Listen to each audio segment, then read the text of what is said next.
Boa noite, tudo bem com vocês? Graça e paz. Meu nome é Anderson, pastor aqui do Farol, e é sempre uma alegria muito grande compartilhar da palavra de Deus com essa comunidade de fé. O que eu acho lindo na Igreja de Jesus é que ela é comunitária, ela não é individual. Eu e você não fomos criados para que em nenhuma circunstância a gente vivamos isolados do mundo, que a gente seja esquecido. Saiu uma notícia recentemente de que uma pessoa famosa, um artista, ele caiu no frio, não brasileiro, e ninguém se deu conta de que tinha uma pessoa morrendo ali. Foi descoberto depois de horas, morreu isolado e sozinho. E o Fábio destacou o privilégio da gente poder levantar as nossas mãos. E eu imaginando o escritor dessa canção, porque ele é no plural isso. Ele não fala, eu levanto minhas mãos para glorificar. É uma congregação cantando, nós levantamos as nossas mãos para glorificar. Porque o propósito do homem, da criação humana, homem e mulher, é glorificar a Deus. Isso dá sentido e significado para minha vida, para a sua vida, para nós. Ontem à noite, conversando com a minha esposa, todos esses desafios da vida, comum, essa vida que você tem, eu tenho, ordinária, do trabalho, das contas a pagar, do desafio de ser pai, de ser mãe, do desafio de ser você mesmo. E como nós podemos fazer as mesmas coisas e dar significados diferentes para aquela mesma coisa. Explicando como é importante termos, acima de tudo, a consciência de que Jesus ele tem uma aliança comigo. Ele tem um compromisso comigo. Ele me ama e Ele nunca vai me deixar pelo meio do caminho. E de como saber disso muda a importância de outras coisas, muda o significado de outras coisas, muda o significado que eu dou para o trabalho, para a família, para essa vida do lar. Muda. Muda porque eu simplesmente posso fazer uma coisa porque todo mundo faz. Como a sociedade, a cultura conta. Família é uma coisa inventada e que está na hora de acabar com isso. Pai, mãe, não existe isso. Você pode ser o que você quiser, a hora que você quer, e família é coisa da tua cabeça. Mas eu posso olhar e dar significado para isso. E nós precisamos dar significado e importância para aquilo que a gente faz comunitariamente, aquilo que a gente faz como igreja, comunidade de fé. Aqui no Farol a gente gosta de falar comunidade, a nossa comunidade, porque é isso que a gente é. A gente se esforça para que cada um desenvolva dentro de si, primeiro através do seu relacionamento com Jesus, a ideia de que nós somos de fato um corpo. E existe um esforço, uma intencionalidade que brota em primeiro lugar do meu relacionamento com Jesus, e aí eu vivo isso para os meus irmãos. Tanto que a nossa missão é ser luz para a cidade através do relacionamento. Relacionamento com Jesus, consigo mesmo e umas com as outras. E normalmente aqui nessa igreja a gente fica frustrado quando a gente falha no relacionamento uns com os outros. Mas às vezes isso se dá por causa da nossa falha inicial do nosso relacionamento com Jesus, porque eu não tenho identidade nele. Não tenho um relacionamento como eu deveria ter. Eu tenho crises existenciais na minha relação e que eu acho que o outro está influenciando eu a ser um discípulo, a ser um integrante de uma comunidade de fé ou de qualquer outro lugar. E aí eu acho que os problemas são externos e não internos. Então a gente costuma inclusive dizer e ressaltar que relacionamento, ele começa com Jesus, obviamente, e aí passa por você, e aí nessa sua relação com Jesus, isso passa para outras pessoas. E a gente vai vivendo isso o tempo todo, vai relembrando disso o tempo todo. É importante, é essencial para nós. E hoje nós precisamos reforçar e falar sobre a igreja ser essencial ou não, porque a ideia relativista em tempos de pós-verdade sobre a igreja é questionar se de fato ela é importante ou se ela não é, se ela é essencial ou se ela não é. E a reflexão, ela surge justamente porque nas nossas conversas, nos nossos diálogos, na nossa vivência como igreja, não só o Farol, tem revelado que a igreja ela não é essencial. E nós falamos sobre o que é igreja semana passada, e você pode acessar no YouTube ou no Spotify, já está lá desde segunda-feira, e hoje sobre a importância de se reunir. Isso é importante? Será que eu preciso disso com tanta coisa boa rolando na internet? Será? Com tanta pregação legal, com tanto pastor muito bom, intelectual, teólogos, e que eu acho muito importante isso fazer parte da sua semana, da sua rotina, ouvir outras pessoas. Importante isso.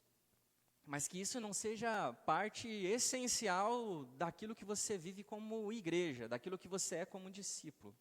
Em todo o mundo, nós ouvimos cada vez mais sobre protestos políticos, protestos. A gente gosta, no geral, de fechar a rua e ir para a rua. Existem muitos movimentos, nomes que se dão a isso, porque essa quantidade de pessoas que vão para a rua assusta quem manda, assusta quem assina. E aí vêm os jornalistas, e a internet publica muito, e aí a gente fica de casa quando não está no protesto, acessando de link em link, de perfil em perfil, de jornal em jornal, para saber o que está acontecendo, ou não. TV mudando, aquele monte de gente presencialmente se reunindo, e depois disso esperando para ver quais os rumos se dará aquele protesto, como as coisas vão mudar depois disso. As pessoas estão ali juntas, contando, e aí de repente aparece alguém com uma oratória muito boa, e que fala em nome daquele grupo, e todo mundo concorda, e balança a cabeça, aquela euforia, aquela coisa toda, e aquela expectativa, de fato alguma coisa será diferente. Povos se juntam, mudam os rumos das coisas. Pessoas se juntam, criam e desenvolvem culturas. Ou mudam culturas, desenvolvem novos paradigmas, transformam as coisas. Grupos de pessoas são poderosas. Muitas coisas acontecem quando um monte de gente se reúne. Pessoas de um grupo pode se tornar um movimento de transformação. Quantos movimentos você vê de transformação? Na história, durante a história, um movimento se torna uma força, o início de uma mudança no mundo, para melhor ou para pior. Guerras acontecem, guerras acabam, porque tem gente junta pensando em alguma coisa. E não é de surpreender que tem muita gente escrevendo sobre o poder, a psicologia das multidões. As pessoas veem os seus desejos e reclamações sendo atendidas, pessoas olham à sua volta e vê as pessoas em concordância com aquilo ali, e de fato alguma coisa. A gente acredita no poder das multidões, você não acredita? Diante de tantos protestos, pessoas se juntam e você pensa assim, agora sim vai acontecer alguma coisa. Principalmente quando se fala sobre política, e eu não estou falando de lados. Vai acontecer, existe uma expectativa quando existem pessoas juntas numa direção. Os desejos das pessoas vão crescendo quando isso está acontecendo. Elas podem até ser mobilizadas para uma ação, para construir algo. Agora, o que torna os grandes ajuntamentos, os ajuntamentos tão poderosos? É uma resposta simples. Não simplista, mas de que existe algo poderoso quando as pessoas estão fisicamente presentes em algum lugar. Hoje a gente tem falado de metaverso, hoje a gente tem falado de um mundo onde a gente vai poder existir num ambiente completamente online. E a gente, ao mesmo tempo que pensa, nossa, que loucura isso, a gente pensa, nossa, será a solução para muita coisa. Grandes empresas, multidões de pessoas têm pensado de como será legal eu ter um espaço lá onde eu não vou precisar me relacionar exatamente com as pessoas. Onde eu vou poder entrar num mercado virtual, comprar um tênis virtual. Produtos estão sendo lançados nesse universo. De que você não vai precisar mais sair da sua casa para estudar ou para fazer um curso, ou até ir à igreja. Existe uma igreja muito conhecida por ser pioneira nesse universo online, que é a Life Church, nos Estados Unidos, criadora desse aplicativo que talvez você usa, YouVersion, que tem pensado, planejado já ter um auditório. Isso se enquanto eu estiver falando já não existir isso. Uma igreja, onde você vai a essa igreja, senta numa cadeira online e você participa. E aí você não precisa se relacionar com um monte de coisa. Mas enquanto eu estou aqui, compartilhando com vocês, gravando numa câmera, algumas pessoas estão assistindo o culto da semana passada ou a outros cultos online. O que acontece quando você está fisicamente presente? Você vê, você ouve, você sente cheiro, você vê fumaça. E alguns acham legal e outros pensam, que loucura. E outros pensam, é muita fumaça. E aí a gente abraça. Tem coisas que acontecem, a gente vai na direção da pessoa, a gente não sabe se dá o cotovelo, a mão, se pega na mão, dá um abraço. A gente vai criando algumas situações, a gente olha para as pessoas e percebe, poxa, você está triste, nossa, como você está feliz.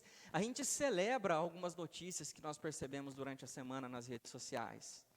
A gente está sabendo das coisas que estão acontecendo, mas quando a gente vê, é diferente, porque agora concretizou de fato a minha gratidão, ou a minha alegria por isso que está acontecendo na sua vida. A gente dá o parabéns nas redes sociais, mas é diferente quando a gente canta parabéns, e aí está ali todo mundo reunido, comendo alguma coisa, ou não. Porque quando nós estamos fisicamente presentes, tem coisas além da presença que estão acontecendo e que não acontece no virtual. E a reflexão, ela não é simplesmente presencial versus online. A reflexão, ela se trata da importância, do significado de estar presente. De estar presente. Porque tem muita gente também que deixa de participar de uma vida na igreja, como discípulo de Jesus, simplesmente para ser qualquer coisa, em qualquer outro lugar, em casa ou não. Diferente de participar de algo web, em que você está fisicamente distante do que está participando, uma reunião, um ajuntamento está literalmente próximo. Isso define toda a realidade da questão. Toda a realidade. Se você perguntar para o seu filho, estudiosos têm conversado sobre isso, se existe alguma distinção entre aquilo que o seu filho faz online e faz presencial, para ele não existe nenhuma diferença. E que pais que falam para os seus filhos sobre essa distinção, para os seus filhos, esses pais não estão sabendo de muita coisa. Porque, pai, eu vou me reunir para jogar com os meus alunos, com os meus amigos em casa, sendo que a gente pode fazer isso cada um na tua casa, e para nós é a mesma coisa. E eu estou repetindo só a fala da experiência de um amigo com o seu filho. Olha o mundo que nós estamos criando, olha o mundo que nós estamos desenvolvendo e olha o que nós estamos passando para as próximas gerações, quando nós estamos assimilando isso sem questionar. Os perigos, inclusive, essencialmente, para a sua espiritualidade, para a sua relação com Deus. Essa relação espiritual, metafísica, com Deus, não é uma relação online, porque Deus dos céus é o Deus da terra, é o Emanuel, é o Deus conosco, Ele está com você. E Ele convida você a estar com outras pessoas. Os amores, os ódios, os medos, as crenças das multidões se tornam nossas quando nós estamos juntos, quando nós estamos reunidos. E isso é surpreendente. Deus nos faz criaturas espelhantes. Em Gênesis diz que Deus criou o homem conforme a sua imagem e semelhança. Nós refletimos a imagem de Deus. Que belo, que lindo. Embora nós escolhemos espelhar outras coisas, mas nós fomos criados para ser seres espelhantes. As pessoas olhar para você e poder ser inspirada. Ao que é que você tem inspirado as pessoas a fazer? Os mais maduros, ou aqueles que estão começando? Como é que as pessoas têm sido inspiradas? Qual o reflexo que ela enxerga ao olhar para você? Nós temos um Deus, um Cristo, a qual nós fomos ressuscitados e ganhamos vida nele, para refletir a sua própria justiça, para viver a vida que ele viveu. Hoje vamos celebrar a Santa Ceia, e Santa Ceia fala sobre vida e não sobre morte, porque nós temos vida no Senhor. A nossa relação não é simplesmente de um Cristo crucificado, mas é de uma tumba vazia. E o apóstolo Paulo, ele fala de que eu fui crucificado com Cristo, na sua morte, mas eu também tenho vida na sua ressurreição. Eu encontro vida nele, eu estou nele. Os ajuntamentos mudam vidas por causa daquele que nos criou, do propósito pela qual ele nos criou. Como é que nós, como igrejas, discípulos de Jesus, vamos inspirar as pessoas a ser igreja, se nós não sermos igreja? Se nessa relação aqui, nós não permitirmos nos relacionar suficiente para que as pessoas saibam quem nós somos, quem você é, aquilo que você está passando. Igreja é isso. Qualquer outra coisa que você imaginar sobre este lugar, que é diferente daquilo que você é alguma mentira que alguém contou no caminho. Não é aquilo que você é, sendo quem você é, mas é aquilo que Jesus disse que você é, e o que Ele está fazendo com você ao longo desse tempo.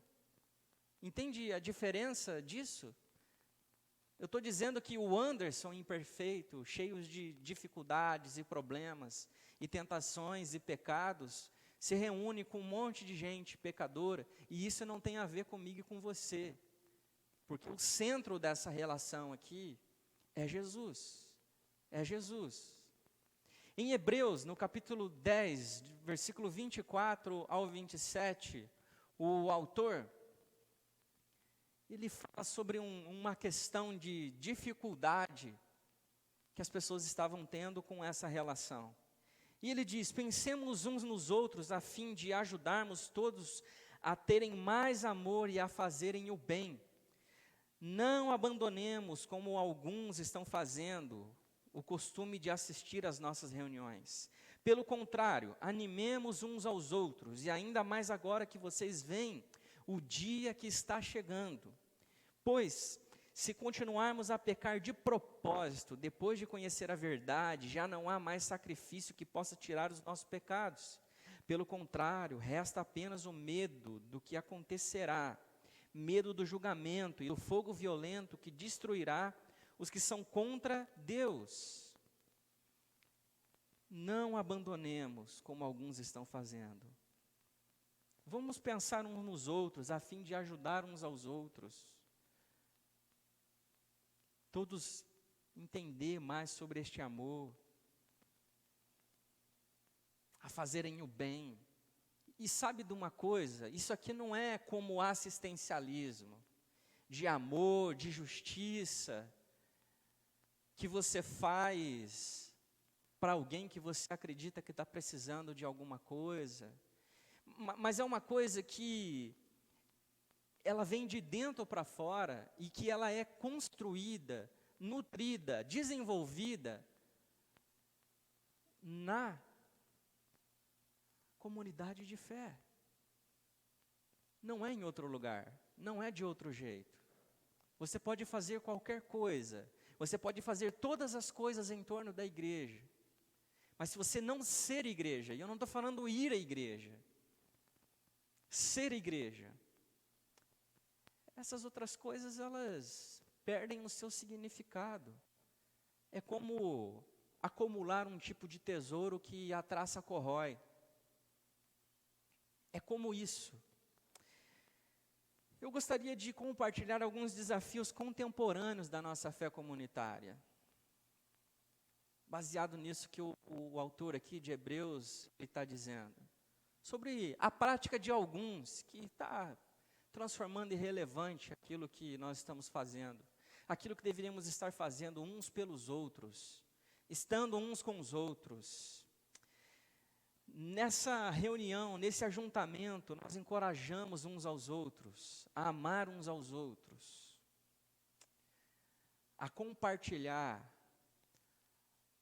a fazer, a praticar boas obras uns pelos outros. Você já teve alguém que estava passando por uma necessidade, que ela ficou muito chateada com você, porque você não ajudou ela? Se não fosse o fato de que você não sabia que ela estava passando por uma necessidade? Como nós vamos encorajar uns aos outros? Nós encorajamos uns aos outros, é necessário isso. Porque vai existir dias que você vai estar cansado, desanimado, e aí você vai ser animado por um irmão. Aquilo ali vai fortalecer a tua fé. E essa sua experiência vai te gerar um prazer de você fortalecer a outro na fé. No dia que ele também estiver passando por uma outra necessidade. Nós encorajamos, fomos chamados a isso. Observe a advertência do autor. Se continuarmos a pecar de propósito, depois de conhecer a verdade, já não há mais sacrifício que possa tirar os nossos pecados. E ele fala sério. Não é que ir à igreja faz de você um cristão, mas é o que cristãos fazem. Ir à igreja, ou para ficar mais espiritual, é ser igreja. É que ser igreja pressupõe que nós nos encontramos em algum lugar, nos ajuntamos em algum lugar. Não tem como você ser igreja online. Isso não faz de você uma igreja. Participar de uma vida parcialmente online. Que o pastor que está pregando, inclusive, ele está pregando para a sua comunidade de fé. Ele pode abençoar pessoas à distância. É por isso que de tempos em tempos, grandes pastores que influenciam grandes massas, decepcionam as pessoas. Porque quando aquele pastor está dentro da sala dele escrevendo um sermão, estou falando de pastores sérios, ele está pensando nas pessoas que ele aconselhou durante a semana. Ele está pensando nas conversas de corredores. Ele está pensando naquilo que as pessoas da sua comunidade estão enfrentando. Ele está pensando exatamente no que está acontecendo na sua cidade. O desemprego, a violência, o roubo. Então ele prega sentindo as dores do seu público. E de repente ele fala uma coisa que você do outro lado um dia ouve e chega para o seu amigo e diz assim: aquele pastor para mim morreu. Porque ele falou uma coisa que me decepcionou profundamente. E que não tem nada a ver com a sua realidade. Mas que talvez na igreja dele ele tenha promovido cura, transformação, encorajamento, quebrantamento. Talvez ele tenha machucado algumas pessoas na comunidade dele com aquilo que ele disse. E essa pessoa da comunidade dele marca um tempo com o seu pastor para resolver aquela questão. nós encorajamos uns aos outros, quando nós estamos uns com os outros. É isso que cristão faz. É isso que pequenos cristos fazem. É isso que discípulos do Mestre, de Jesus faz. A questão não é frequentar, é ser. Isso mostra que o Espírito de Cristo está em nós. E, portanto, desejamos estar com um povo desse Cristo, desse Senhor. Isso deve mover o nosso coração na direção daquele que nos chamou. Isso deve falar conosco. Se é de fato isso que está acontecendo. Se existe um Espírito de Deus sobre nós, porque essa foi a promessa de Jesus. E foi isso que aconteceu conforme o relato de Atos 1 e 2. E aquilo que aconteceu durante toda a história até aqui. A prova de que nós temos um Espírito nos convencendo da vida que nós estamos vivendo. Aquele que era como Deus e que era Deus, se revestiu de carne para estar conosco. E Ele prometeu uma coisa: edificar a sua igreja. Edificar a sua igreja. Edificar nós, assim como a canção do autor. É nós. É plural, não é individual isso. Ele tem um plano na história, é para nós, não é para você, não é para mim, é para nós. É a igreja de Jesus que tem uma missão na história, não é você. Especial é o fato de nós termos um Deus cheio de misericórdia e graça, que se manifesta e diz: eu tenho uma missão para você, venha participar comigo. É nós. Você pode estar se perguntando por que Jesus escolheu essa palavra para falar sobre igreja, assembleia. Os judeus da época de Jesus se reuniam nas sinagogas, mas Jesus ele não usou a palavra sinagoga, ele usou a palavra igreja. Por quê? Por que isso? Podemos responder isso olhando para frente e também olhando para trás. Olhando para trás, aprendemos que foi profetizado que Jesus reuniria um povo que havia sido disperso pelos exílios. Olhando para trás, é isso que a gente vê, um Jesus, alguém que faria isso. E isso foi cumprido em Jesus. Olhando para o futuro, nós aprendemos que Jesus queria que essa assembleia, essa igreja, antecipasse a assembleia final. A assembleia final, o final de todas as coisas. Quando tudo for consumado, quando todo o povo de Deus estiver reunido. Aquilo que Jesus fez por nós, e que em Mateus 28 ele disse que nós deveríamos estar fazendo, nos coloca nessa condição de ser esse anúncio, de ser uma comunidade de pessoas que estão à espera, estão aguardando a volta, o retorno, a consumação. É isso que nós estamos fazendo. É isso que nós somos. Nós somos um anúncio da consumação, da restauração de todas as coisas. Você pode falar com seus amigos acerca do Jesus que você crê, mas eles serão inspirados quando ele vê que isso é verdade para um povo, para um grupo de pessoas. E aí ele vai desejar fazer parte, porque não é sobre uma pessoa dizendo, é sobre um povo, é sobre um grupo de pessoas. E que se olharmos para a história, mas se olharmos também no espaço em que nós estamos vivendo, isso está acontecendo no bairro ao lado, em outra comunidade de fé. Isso está acontecendo em outras cidades.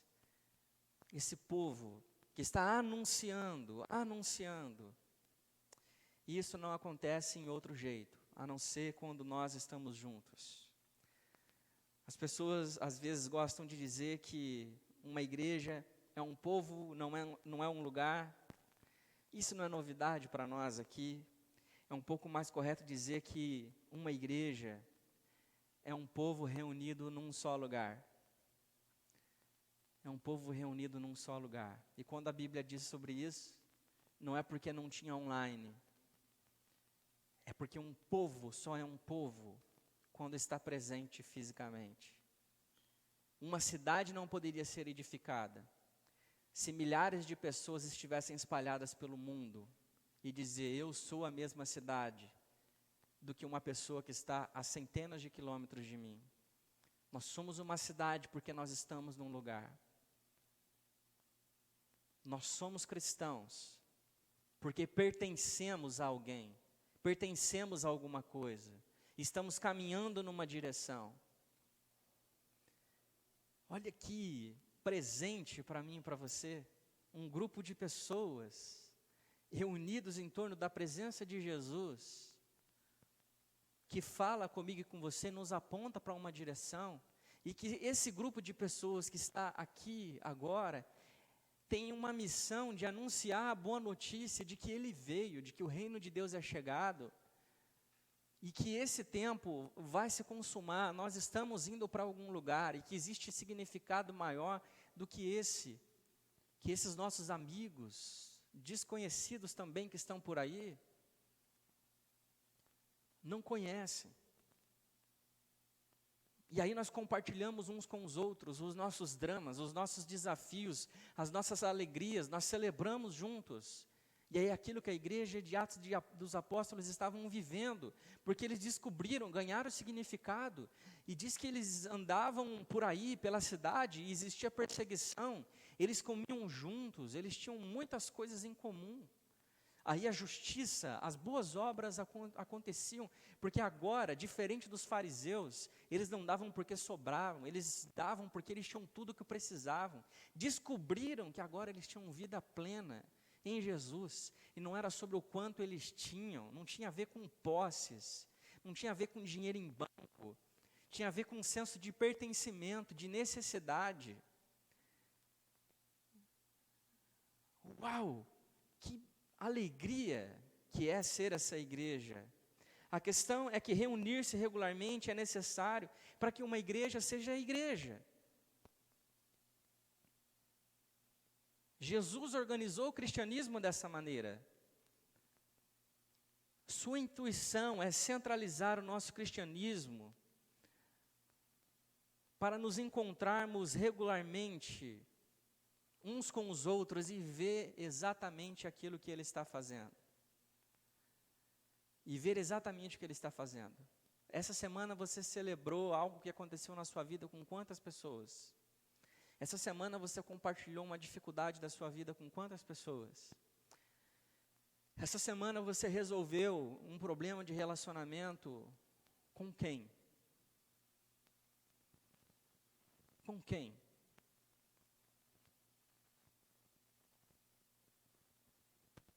Como que isso tem acontecido na sua vida? Nós nos reunimos para ouvir a palavra de Deus. Deus falando conosco.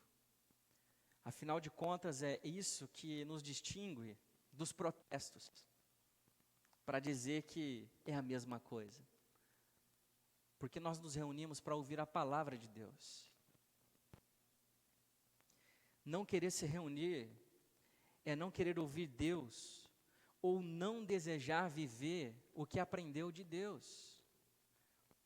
O que Ele disse para você que é diferente daquilo que você está vivendo, que nós estamos vivendo.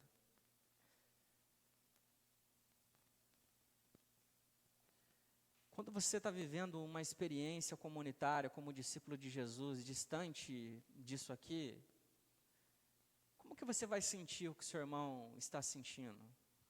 Como que você vai poder cuidar do seu irmão? Como que você é recebido na sua dor, na sua dificuldade? Como que isso vai acontecer se você é igreja, mas você não participa da igreja? estou defendendo aqui que você venha para o Farol. Eu não estou defendendo aqui que você nunca mais falte a um culto do Farol. Você que está aqui, que já foi para a praia no domingo, e eu perguntei para você aonde você estava, eu tenho celebrado o fato de você ter ido à praia com a sua família. O que eu não celebro é quando você faz isso 4 vezes, 4 domingos no mês, e você acha que a sua vida está normal, que a sua experiência com Deus é das melhores, e que inclusive Deus estava no sol, Deus estava na praia, Deus estava lá, só você que não. Só que você que não estava entendendo que a vida não gira em torno de você. E que existe algo maior do que suprir as suas próprias vontades, seus próprios anseios, seus próprios desejos. Porque os nossos desejos nos traem. Eles nos traem. Ele faz pensar que a gente está certo. Eu tenho uma confiança, uma segurança tão boa em Deus, que cuida tanto de mim, que Ele sabe. Ele sabe. E sabe, depois de 12 anos pastoreando a igreja, as pessoas mais negligentes, omissas, numa comunidade de fé, é aquela que diz com toda certeza: Deus sabe o porquê eu quase não venho à igreja. Deus sabe o porquê eu não me relaciono com as pessoas. Deus sabe porque eu não resolvo a minha situação com aquela pessoa. Deus sabe porque eu vivo essa vida que eu vivo dentro da minha casa. Deus sabe o porquê eu não contribuo na igreja. Deus sabe porque eu sou infiel. Sabe que você é capaz de ouvir em nome de Deus? Deus sabe o porquê eu sou infiel à minha esposa. Deus sabe porque eu sou infiel ao meu esposo. Deus sabe de verdade de todas as coisas. Todas as coisas. Mas a gente continua tendo medo mesmo. É de quando as pessoas descobrem a vida que a gente está vivendo. Quando as pessoas descobrem que a gente não lê a Bíblia há meses, há anos. De quando as pessoas descobrem de que as pessoas na sua comunidade não servem de nada para você, que estar com elas ou não estar com elas não faz diferença na sua vida. Mas Deus sabe, e em nome de Deus as pessoas seguem negligenciando a importância de ser igreja, de ser um discípulo de Jesus. A boa notícia é que o reino de Deus é chegado. O reino de Deus é chegado. E é verdade que se reunir pode ser inconveniente. Está quente aqui hoje, né, gente? E tem lâmpada virado para mim que é inconveniente por muita coisa. Às vezes o lugar não é climatizado como deveria. É inconveniente porque eu preciso falar com pessoas. Eu preciso dar explicações às vezes, porque as pessoas às vezes fazem umas perguntas difíceis para mim. E aí eu não quero. E aí perguntam da minha esposa, perguntam do meu filho, perguntam do meu esposo. Um negócio chato, ter que ficar falando para os outros.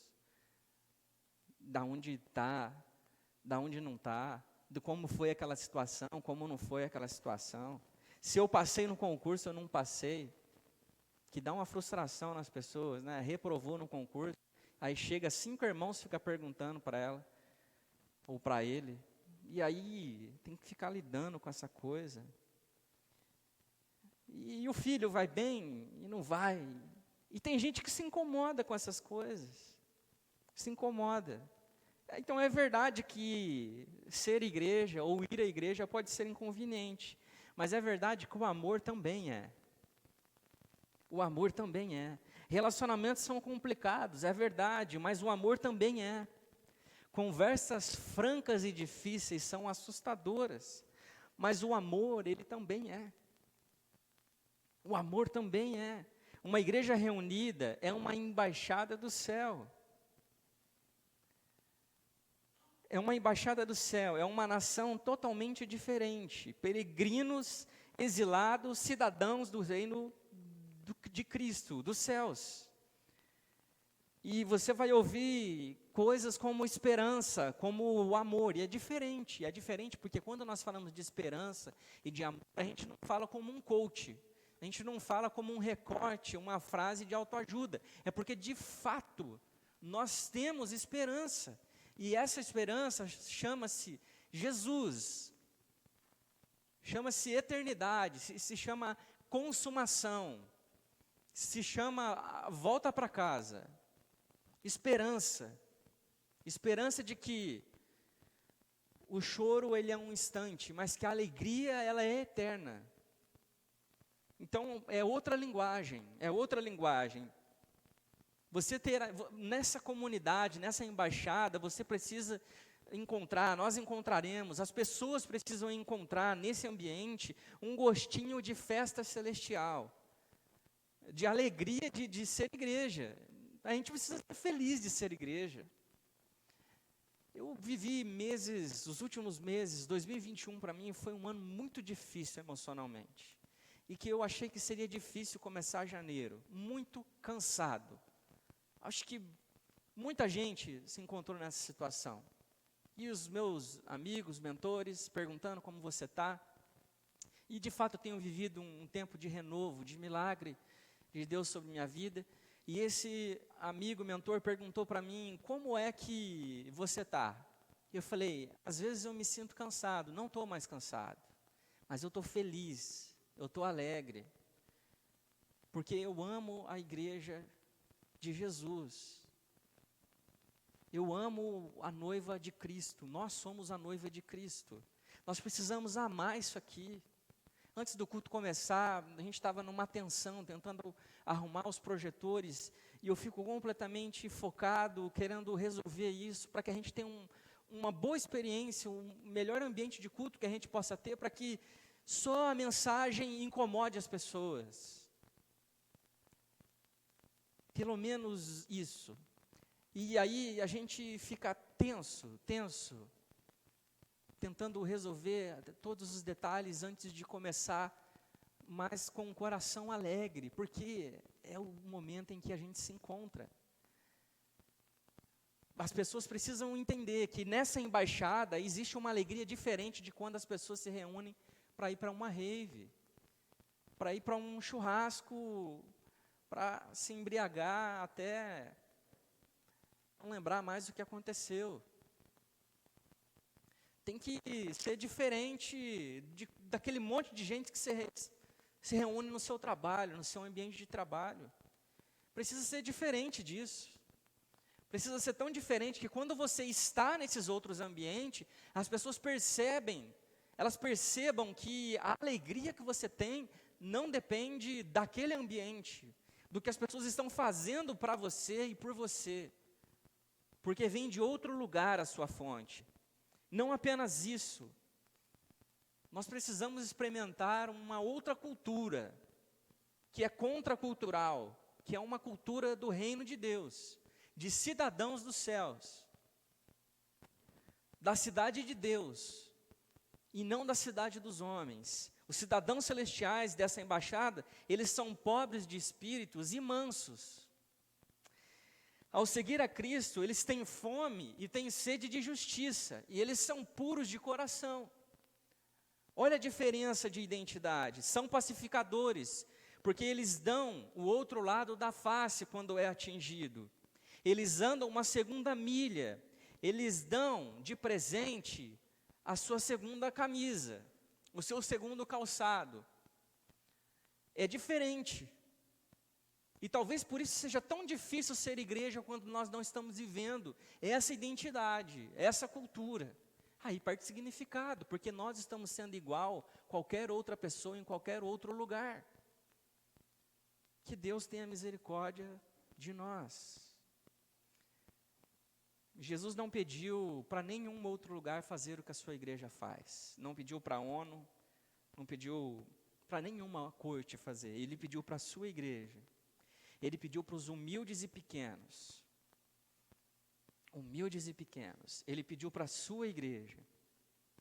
A sua igreja. Ele pediu para você. E não tem como você viver isso em outro lugar. Não tem outro lugar. É aqui. É agora. É com você. É com nós. Do jeito que você é mesmo. Cheio de problema. De pecado e culpa. Mas de gente que se rende. Porque não é sobre o quão bom nós somos. Mas é o quão ruim a gente admite ser diante de Jesus. E aí a gente participa com Ele. Nessa restauração nossa e dos outros. Ele nunca nos decepciona. A boa notícia é que pecadores como eu e você, pecadores como nós, podemos nos juntar nessa missão e confessar os nossos pecados e segui-lo. E para você viver e praticar durante esses seus dias sobre essa reflexão, na sua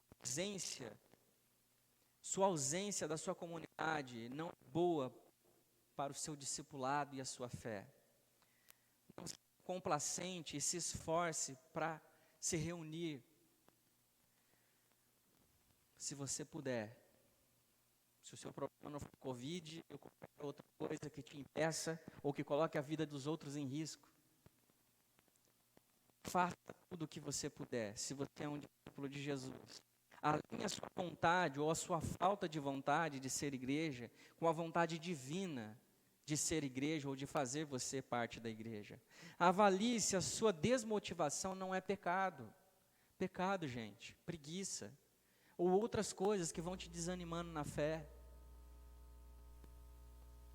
Vão vivendo relacionamentos de maneira completamente conturbada. Não sei se você lembra, mas Davi e Natã. Davi, ele tem uma relação com uma mulher que ele não deveria ter.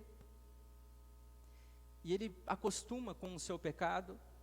O profeta Natã vem e conta uma história para ele. E Davi, todo moralista, cheio de poder e autoridade, sendo rei que ela, e disse: essa pessoa vai pagar pelo que fez. E aí então o profeta disse: essa pessoa é você. Às vezes a gente está acostumado com o pecado na vida, e aí a gente não quer ser confrontado ou confrontar, e aí a gente se torna confrontador, se coloca numa posição de autodefesa, de proteção. Então avalie se a sua desmotivação não é pecado. Lembre-se que a caminhada cristã não é transferência de informação, não é a quantidade de vídeo que você assiste, não é a quantidade de livro que você assiste, teologia ou qualquer outra coisa, não tem a... Ser igreja dá sentido ao que você aprende em casa, no seu relacionamento com Deus. E por último, a igreja local é uma parte do que é a noiva de Cristo. Honre a noiva de Cristo, para que ela não seja encontrada sem mácula, nem ruga, nem coisa semelhante, mas santa e irrepreensível, conforme Efésios 5:27 diz. Quero convidar você a ficar em pé. Eu quero orar com você.